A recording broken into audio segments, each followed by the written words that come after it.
Hi everyone, welcome back to the video. So देखते हैं UPSC geography का एक बहुत इंपॉर्टेंट टॉपिक जो कि है tertiary sector industry. Tertiary sector के बारे में तीन तरीके के सेक्टर होते हैं basically: primary sector, secondary sector and tertiary sector. So primary and secondary के ऊपर भी सेपरेट वीडियो बनी हुई है। अभी बात करते हैं टर्शियरी सेक्टर इंडस्ट्री की।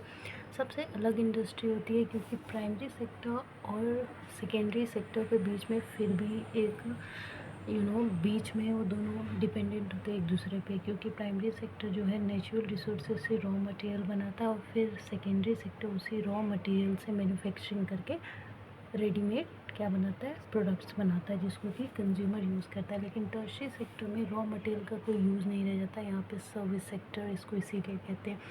यहाँ पे सर्विसेज यानी कि स्किल्स के बेसिस पे आप काम करते हैं और उसी के ज़रिए आपको सैलरी भी उसी के हिसाब से मिलती है। जैसे कि सेकेंडरी सेक्टर में हम लोग चीज़ें बनाते हैं तो हमें फिनिश्ड गुड मिलता है, लेकिन टर्शियरी सेक्टर के अंदर जो हम सर्विस देते हैं यानी सर्विस सेक्टर का काम करते हैं तो यहाँ हमें सैलरी मिलती है, ना कि कोई और आउटपुट मिलता है। ठीक है।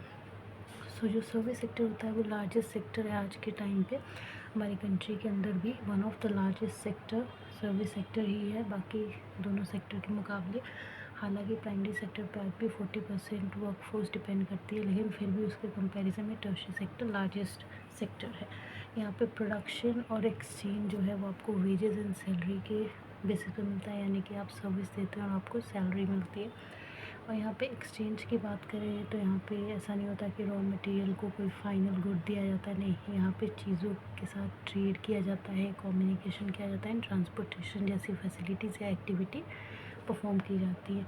और यहाँ पे कमर्शियल आउटपुट ऑफ सर्विस मिलता है आपको, जैसे फिज़िकल रॉ मटेरियल की प्रोसेसिंग नहीं देखने को मिलती है। यहाँ पे डायरेक्ट जो है सर्विस वाले काम किए जाते हैं, जैसे प्लम्बर, इंजीनियर और बार्बर। अब यहाँ पे आप देख रहे हैं प्लम्बर जो है वो चीज़ें बना रहा है तो उसके बदले उसको कोई सामान नहीं मिल रहा, उसको पैसे मिल रहे हैं। इंजीनियर अपना काम कर रहा है तो उसके बदले उसको पैसे मिल रहे हैं, कोई फिनिश्ड गुड नहीं मिल रहा। बार्बर बाल काट रहा है, उसको पैसे मिल रहे हैं। तो ये होता है टर्शियरी सेक्टर। इसके अलावा जो टर्शियरी सेक्टर मैंने जैसे बताया स्किल्स, एक्सपीरियंस एंड नॉलेज के ऊपर बेस करता है, ना कि मशीनरी टेक्नोलॉजी के वगैरह। टेक्नोलॉजी हम लोग यूज़ करते हैं, नो डाउट मशीन की भी यूज़ होती है, लेकिन यहाँ पे नॉलेज का यूज़ होता है, यहाँ पे प्रोफेशनलिज्म का यूज़ होता है, यहाँ पे एजुकेशन का यूज़ होता है। ये डिफरेंस होता है।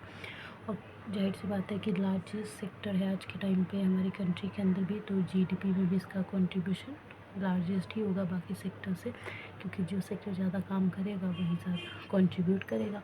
तो आज के टाइम पे हम देखते हैं कि लिटरेसी को बहुत ज़्यादा क्या दिया जा रहा है, इम्पोर्टेंस दी जा रही है, पढ़ाई लिखाई को बहुत ज़्यादा इम्पोर्टेंस दी जा रही है। तो उसी की वजह से ये सेक्टर जो है ग्रो कर रहा है। और आगे आने वाले टाइम पे तो शायद प्राइमरी सेक्टर तो चलिए फिर भी रहेगा, क्योंकि इंडिया में एग्रीकल्चर एक बेसिक इकोनॉमी है, लेकिन टर्शियरी सेक्टर भी शायद उसको सरपास कर जाएगा। तो ये था पूरा टर्शियरी सेक्टर इंडस्ट्री के बारे में। आई होप आपको क्लियर होगा। फिर भी कोई डाउट होगा तो आप लोग कमेंट में पूछ सकते हो।